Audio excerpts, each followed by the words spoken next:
Boa noite, meus queridos irmãos. Aqui estamos mais uma vez para continuarmos a falar sobre o aborto, o assassinato duplo. Vamos falar hoje sobre o preço da irresponsabilidade das mulheres. As mulheres estão pagando o alto preço da irresponsabilidade. Há uma certa estagnação da dignidade da mulher como ser social. Suas ideias foram arquitetadas no tabuleiro da política fascistas e fabricada no laboratório do occasionismo. Seus gestos e atitudes vêm causando repulsas. Elas querem diversificar a lei moralista como medidas paliativas e ideias generalizadas. Antes de fazermos qualquer acusação, devemos corrigir os nossos próprios erros e fracassos, porque um erro não justifica o outro. As mulheres feministas vão ao público e gritam e pregam a moral, defendem os direitos humanos, mas, na realidade, elas não vivem o que ensinam. As mulheres necessitam urgentemente de encontrarem e darem mais amor aos seus filhos antes que um marginal os adotem. Tem mulher que sabe abrir as pernas para fazer um filho, mas não sabem abrir o coração para amá-los. Ser mulher é, antes de tudo, ser mãe.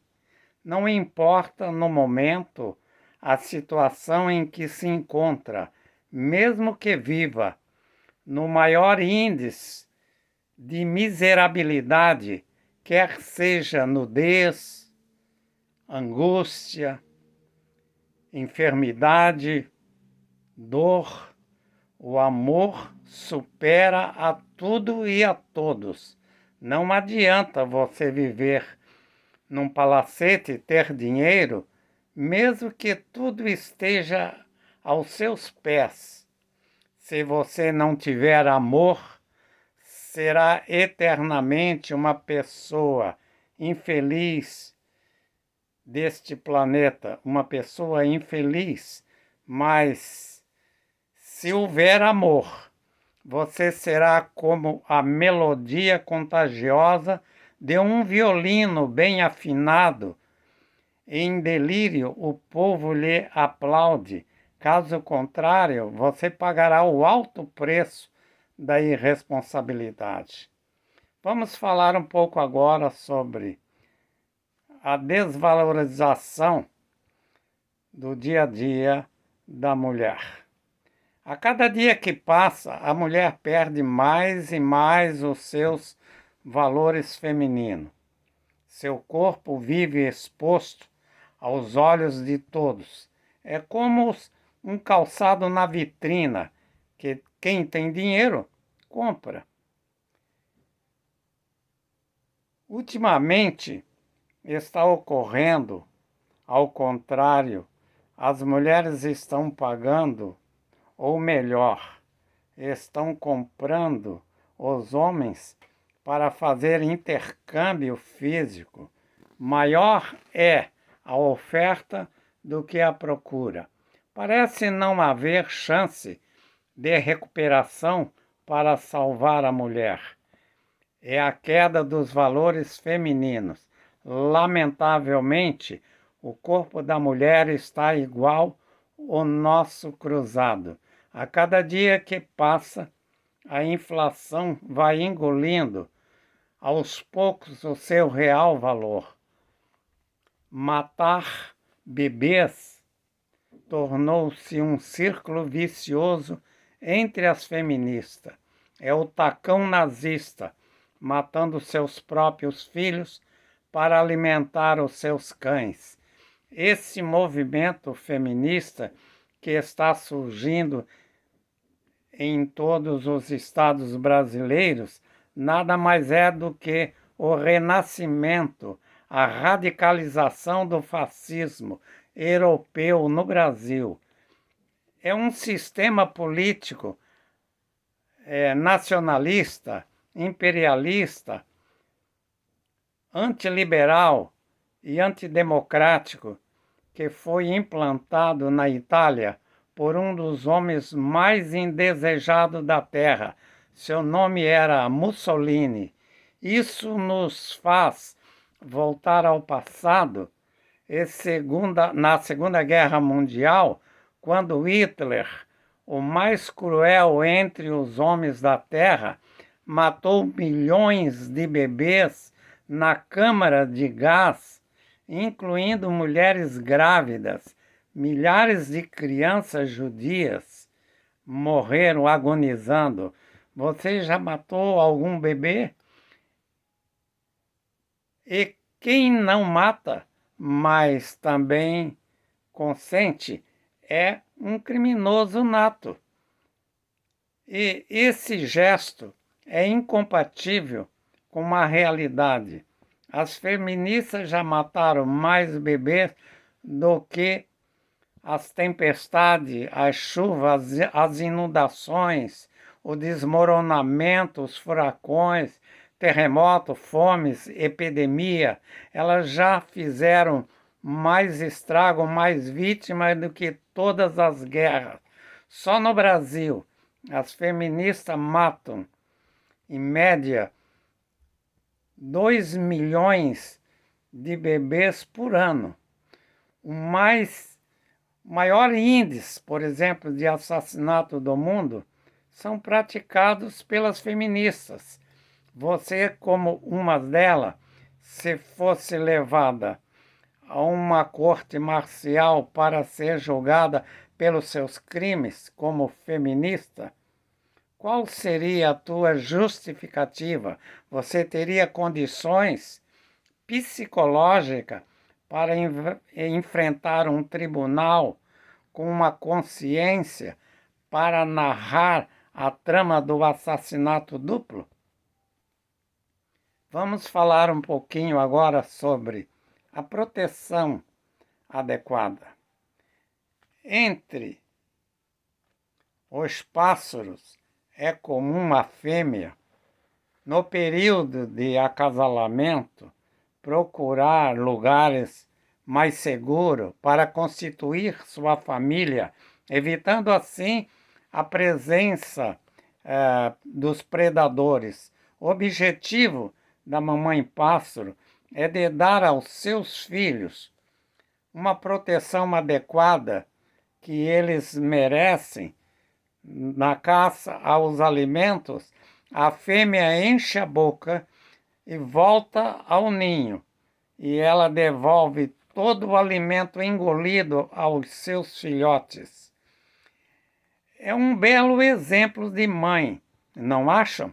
Assim deve proceder todas as futuras mamães, todos os bebês necessitam de proteção adequada, desde a constatação da gravidez. Proteger é amar verdadeiramente o seu filho. Vamos falar um pouquinho sobre desidratação.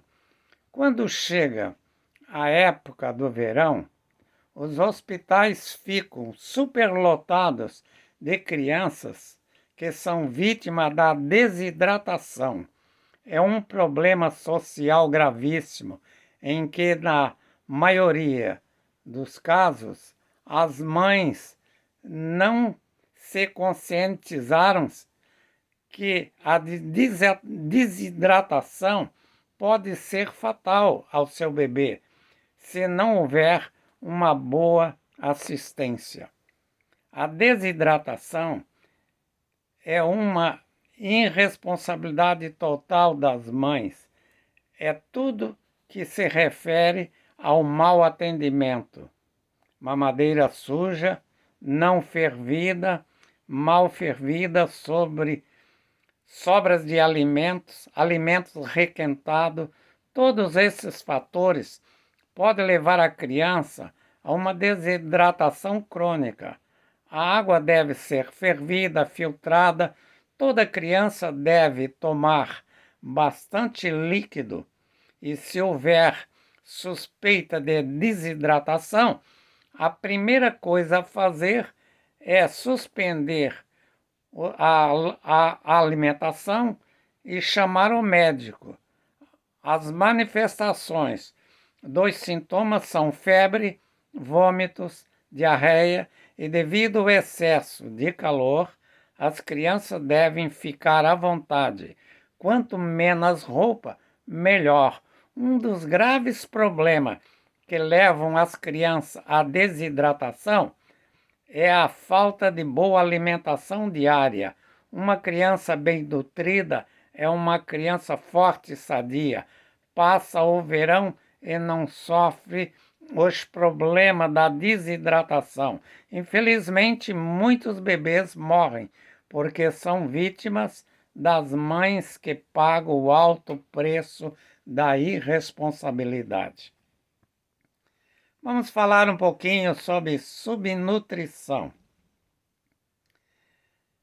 Há uma recessão, ou melhor, uma crise no atual modelo político, social e econômico no Brasil.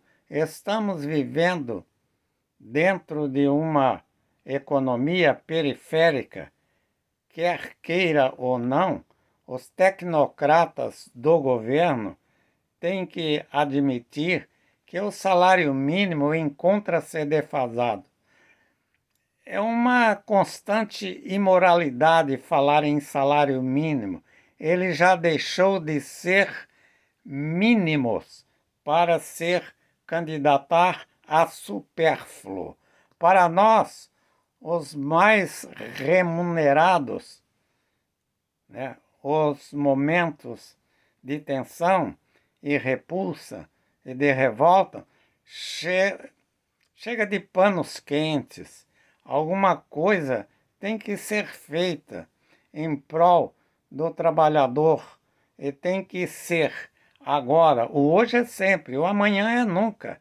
Milhares de bebês já morreram e estão morrendo no Brasil por problema de subnutrição. No Nordeste, centenas de mulheres estão fazendo sopa de folhas de mato para matar a fome de seus filhos. É duro ter que fazer tais denúncias, mas é a verdade. Até os ossos de sua estrutura física dá para ser contados. São idênticos às crianças que foram vítimas da guerra no Vietnã, enquanto que nas casas dos ricos os alimentos estão sobrando e estão ao alcance dos ratos e camundongos. Estamos vivendo a lei da selva, onde só sobrevive o mais forte. Diariamente, dezenas de crianças entram em estado de convalescência. São crianças que saem das periferias das grandes cidades e são internadas em estado desesperador, estão morrendo de fome. Toda criança deveria tomar 3 copos de leite ao dia, uma fatia de queijo, ovos, sucos naturais, frutas, verdura e etc. As mães não têm as mínimas condições de alimentar a si mesma, muito menos seus filhos, cujos pais são vítimas do salário mínimo. Nas casas dos ricos, suas despensas estão cheias de alimentos. É o tempo das vacas gordas. Nas casas dos assalariados, seus celeiros estão vazios. e cheio de teias de aranha. Nem mesmo os roedores ali ficam. É o tempo das vacas magras, enquanto que os filhos dos abastados se alimentam dos melhores manjares. Do outro lado, uma vela está sendo acesa para outro bebê que está morrendo de boca aberta à espera de uma migalha de pão. Só para vocês terem uma ideia, morrem no Brasil cerca de 20 pessoas por dia pela fome, por falta de alimentação em suas casas. Vamos falar sobre a rejeição. Em certas ocasiões, estas palavras dói mesmo. É mais doída do que uma espada de dois gumes que vai penetrando paulatinamente entre a medula e a divisão da alma. Rejeição é um ato covarde que tem coragem de largar seus filhos ou abandoná-los dentro de um elevador. É negar a sua maternidade. É o maior de todos os covardes. Essa mulher deveria se enforcar na corda de sua própria covardia, como fez Judas Iscariotes, ao vender o seu melhor amigo, Jesus Cristo, por 30 moedas de prata. Infelizmente, essas coisas vêm acontecendo em nossos dias a dia. Os seus problemas e seus conflitos íntimos, porque são muitos, e no momento, um dos problemas mais graves entre a sociedade é a rejeição. É comum nas grandes metrópoles as mulheres abandonarem seus filhos por não terem condições de sustentá-los.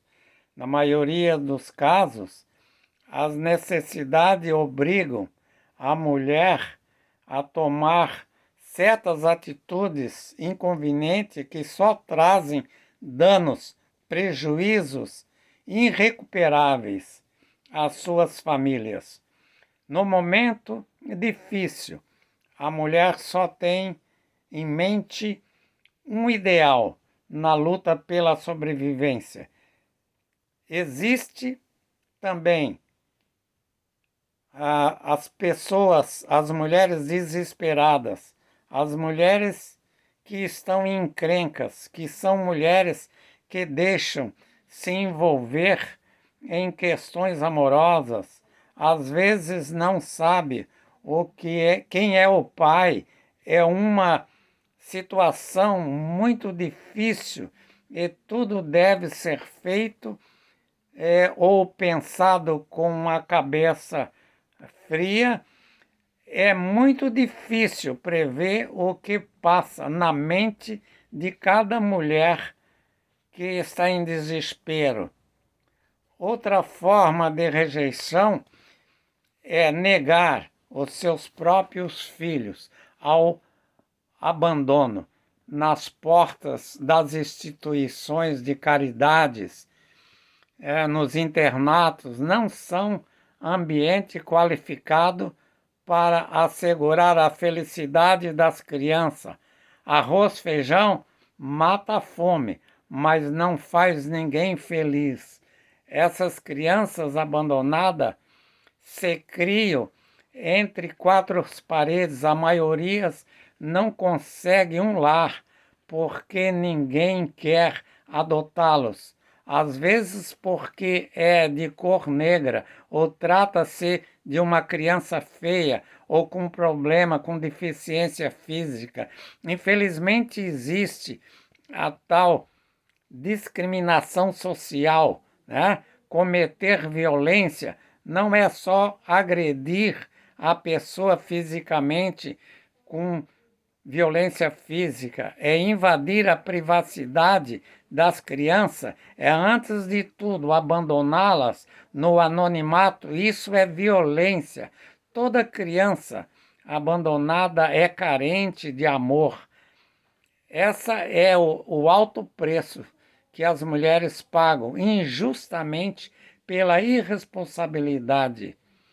Infelizmente é isso aí. Vamos falar um pouquinho sobre a tentativa de assassinato. Na esperança de ser alguém, mulheres, moças do interior abandonam seus lares na tentativa de conseguir realizar os seus sonhos de mulher na grande cidade. Em seguida surge namorados, conversa vai, conversa vem. Em apenas 2 toques, a mocinha do interior fica grávida. O inesperado surge como prêmio de consolação. E agora?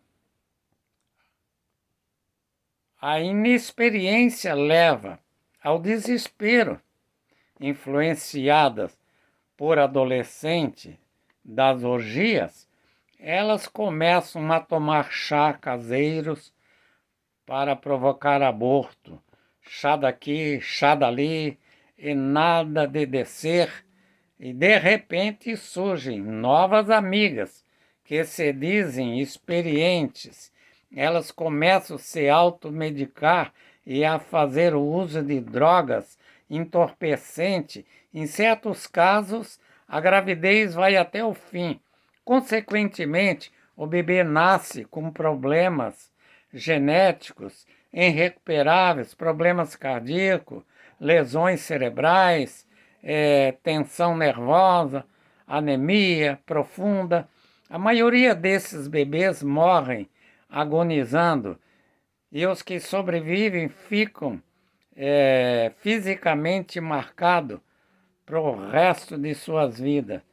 Esse é o saldo negativo das tentativas de assassinato de mulheres inexperientes que pagam o alto preço pela irresponsabilidade. Agora vamos falar um pouquinho sobre a fuga. Toda mulher grávida que não quer assumir seu filho, ela entra em pânico, né? E fica numa situação difícil. E começa a pensar como me livrar desse bebê. Para justificar os seus erros e fracassos, usa uma fuga porque querem ser independente, não suportam os seus pais, chegam de superproteção, é o que elas dizem, né? Quero trabalhar, ter dinheiro, né? Sem essa de ter que dar satisfação dos meus atos à minha família. É uma fuga falsa que não vai levar a nada, só vai acrescentar mais e mais problema. Na realidade, elas estão fugindo de si mesmas, à procura nas parteiras clandestinas um meio de se livrar, um meio barato ou fácil, né, de interromper aquela gravidez. A cada passo que dá para a fuga, aumentam-se os problemas.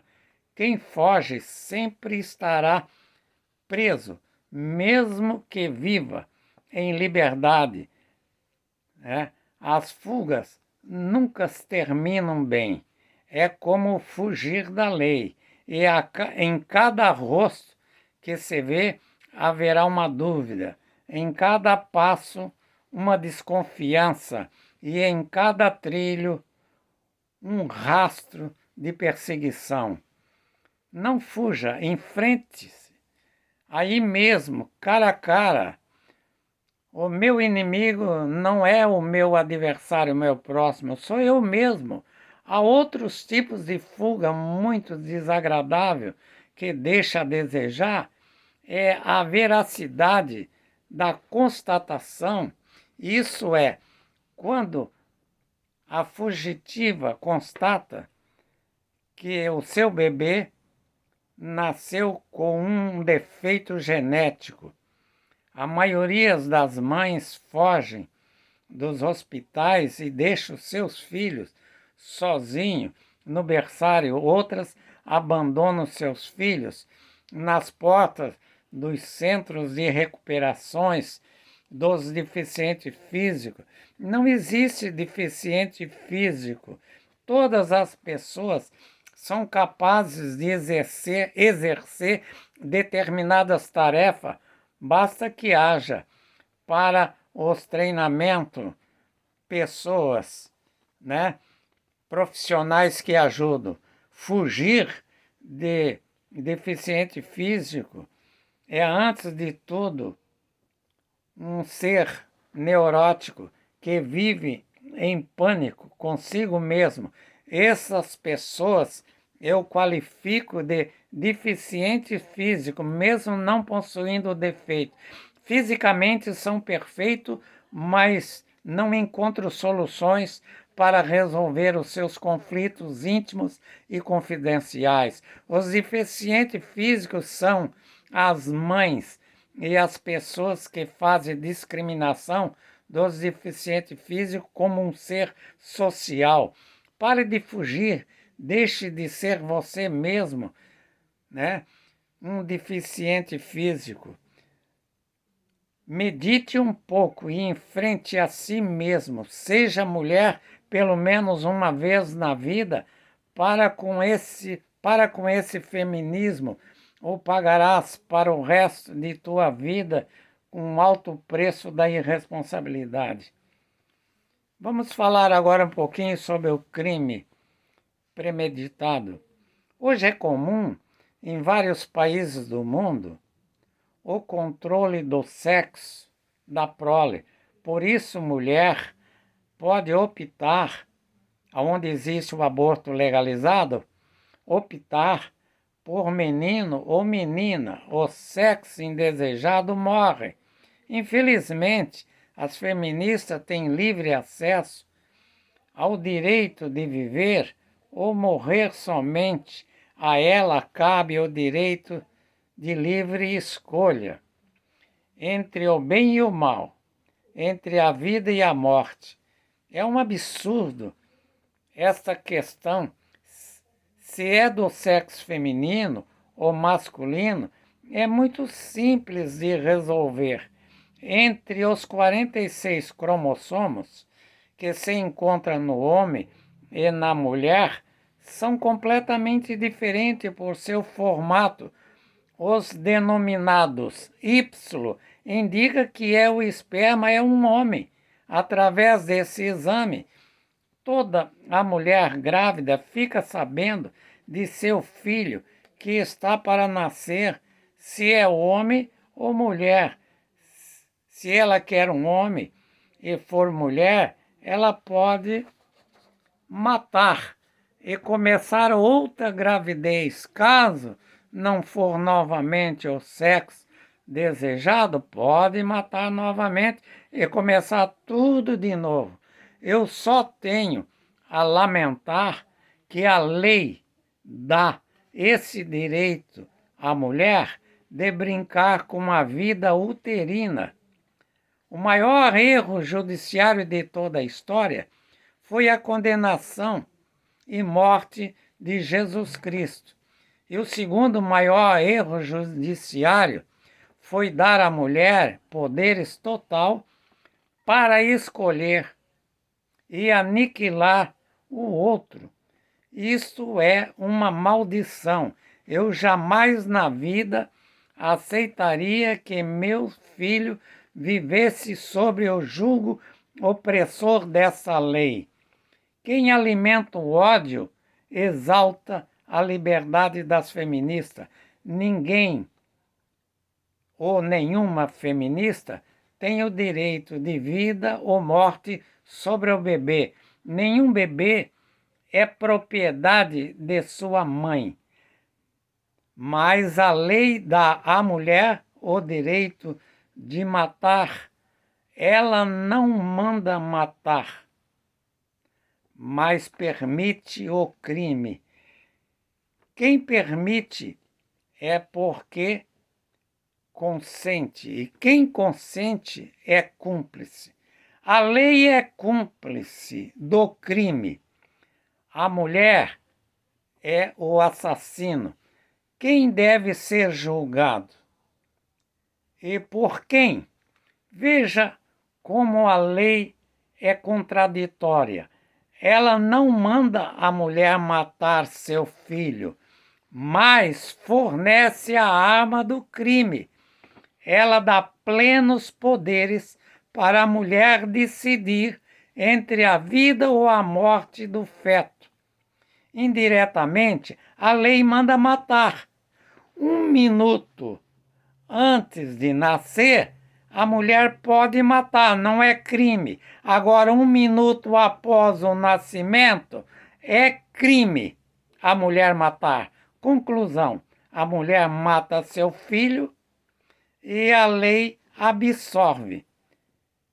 Quem é o culpado, a lei ou a mulher? Eu deixo esta pergunta para você responder ou solucionar esta questão, porque é difícil de entender a lei dos homens, é claro, porque Deus diz: não matarás. Então, prezados amigos, é coisa muito triste. Existe no mundo hoje muitos países mesmo, onde o aborto é permitido. O problema maior, veja bem, é um problema matar, é lógico, mas o problema maior não é esse.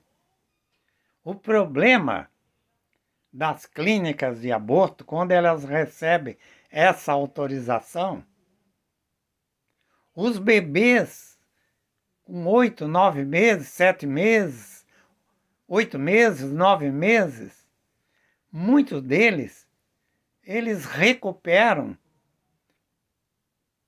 levam para um hospital, eles recuperam. E o que acontece? Eles preparam ele para a venda, porque é um grande negócio. Dependendo de quem tem dinheiro, um bebê pode custar até 5 milhões de dólares. É muito do dinheiro e tem gente que paga. Então existe nas clínicas de aborto essa negociação.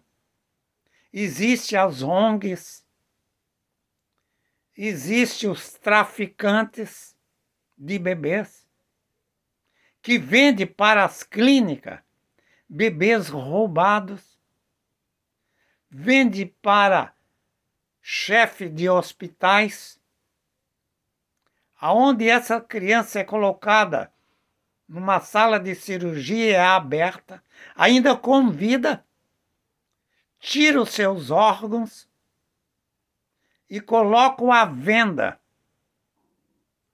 para as grandes universidades inglesas, americanas, e eles compram para fazer pesquisa. Se você acha que eu estou mentindo, procure o Google aí no seu celular e pergunta se existe clínica de aborto que vende tecido, que vende fígado, que vende coração, que vende pulmão, que vende a cabeça do bebê. Eles fazem até implantação de cabelos em ratos para achar um meio de ganhar dinheiro lá na frente. É pesquisas em laboratório científico, pesquisa hospitalar, pesquisa em universidades. No país de primeiro mundo, tecidos, células, são vendidas por traficantes. Diretamente eles matam um bebê ou compram os bebês abortados. Bebê com vida, eles matam, tiram, como se fosse um carro velho, que vai para o ferro velho, eles desmontam, fatiam as peças e vendem. Assim é o bebê abortado, eles são fatiados, cortados, às vezes um quer a cabeça, outro quer um braço, outro quer uma perna, outro quer um rim, quer o coração, quer um pulmão, e são vendidos por milhares e milhares de dólares. Dá mais dinheiro do que o tráfico de drogas. Hoje o que mais tem no país de primeiro mundo é o tráfico de bebês, de vendas, de tecidos, de células, de peças, de olhos, boca, ouvido, pulmão. Tudo é aproveitável, tudo é vendido para o enriquecimento ilícito dessas pessoas. Examine o Google e vejam, faça a sua pergunta, se existe venda de tecidos, de órgãos, de bebê abortado nas clínicas. Esse é o grande negócio das clínicas de aborto. E também eles fazem tráfico de droga ao mesmo tempo, essas mesmas clínicas. Então é um meio corruptível, um meio corrupto de enriquecimento ilícito. Infelizmente, também essas pesquisas são feitas com dinheiros públicos. Inclusive, deputados em Washington, nos Estados Unidos, estão brigando muito na justiça porque o dinheiro público está sendo aplicado nas universidades que compram peças do corpinho do feto do bebê para a pesquisa genética dos cientistas.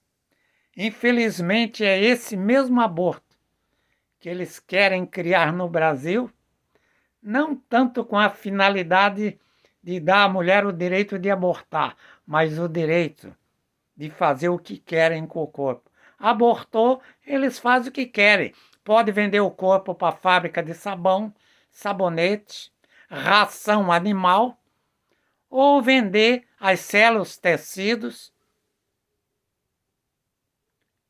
para as universidades para pesquisas médicas. Aí eu pergunto, como devo eu chamar esses médicos? São açougueiros da medicina. É o título que eu posso dar a eles. Infelizmente, todas essas pessoas um dia dobrarão o seu joelho diante de Deus e irão responder pelos seus crimes, porque a palavra de Deus é bem clara: não matarás. Que Deus tenha misericórdia do Brasil, que essa lei jamais seja implantada no Brasil, a lei do aborto. Todos os brasileiros devem se unir numa só voz e gritar: liberdade, liberdade, liberdade. É isso que nós precisamos em nosso país. Um país moralista, conservador, cristão e familiar. Que Deus tenha misericórdia da nossa nação. Essa é a minha oração. Ó Senhor Deus, abençoa o nosso país, guarda ele, que continua sendo um país evangélico, cristão, que sirva o Senhor com tremor e com temor. Em nome do Pai, do Filho e do Espírito Santo, nós te agradecemos. Amém.